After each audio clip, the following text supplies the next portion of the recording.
Well, this is the holiday season, and no matter what your traditions are, it's the time when we experience heartburn, acid reflux, and difficulty swallowing. We're concerned about acid reflux for several reasons. First, the symptoms, they're unpleasant. Second, some forms of reflux can lead to precancerous changes, something called Barrett esophagus, that we'll talk about in a few minutes. And third, there are new forms of diseases of the esophagus that have just been come to be understood in the last couple of years, and we'll talk about one of those today. Okay, let's talk first about the Muse procedure, because this is a special technique that is done. The acronym is M-U-S-E, hence Muse technique. And explain what we're about to see, because this is actually the surgery to fix the problem. Well, Muse is a technique that's non-invasive or minimally invasive. A patient is asleep for the procedure for about 30 minutes. A camera goes in the mouth and down into the esophagus. And when we reach the point where the esophagus reaches the stomach, the physician, a gastroenterologist with the Borland-Groover clinic, will put staples onto the stomach to create an artificial valve, keeping acid from coming up from the stomach into the esophagus. This valve is permanent, so reflux really goes away. Patients who've been on medications for years usually won't need medicine anymore, or can dramatically reduce the expense of medications.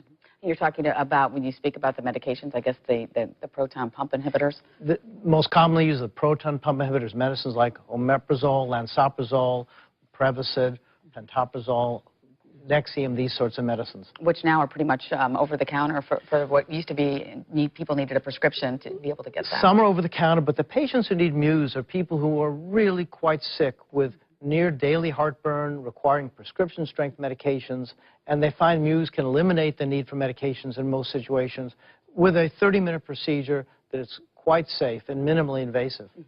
All right, let's speak about one of the new types of diseases that you guys have just become aware of. And this really causes people to have difficulty swallowing. And this is fairly new for people. Many people aren't aware of this. Yes. For decades, we've been seeing patients who had difficulty swallowing, food getting stuck, and blaming it on acid reflux. It turns out that many of these patients, and there are probably 1,000 of them in Jacksonville undiagnosed, have something called eosinophilic esophagitis. It's a long word, but essentially it's an inflammation in the esophagus, very similar to asthma, which causes troubles in the lungs. But this is like an asthma of the esophagus, where the esophagus is inflamed and goes into spasm. It isn't treated effectively with acid reflux medications. So patients suffer thinking that the reflux approach will make them better, and they only have partial improvement. Okay. The diagnosis is made by an upper endoscopy, and it revolutionizes the person's life to make the diagnosis. And when you have the upper endoscopy, that's the procedure where the tube goes down and they're able to see the esophagus very close and see what's... Right. This is a 3 to 5 minute procedure. The patient's asleep, and instantly the gastroenterologist can see that the person has eosinophilic esophagitis, not acid reflux, and it changes the person's life. And does it present differently than maybe heartburn? Many of these patients do have heartburn, but they have the important symptom of sticking of food. And we see this in the holiday season when patients at Thanksgiving dinner or Hanukkah dinner or Christmas dinner get food stuck and end up in the emergency room where we have to take out a piece of food as an emergency. And that is often where we make this diagnosis. That's pretty scary. But I think it's good that you guys are at least being able to diagnose it now.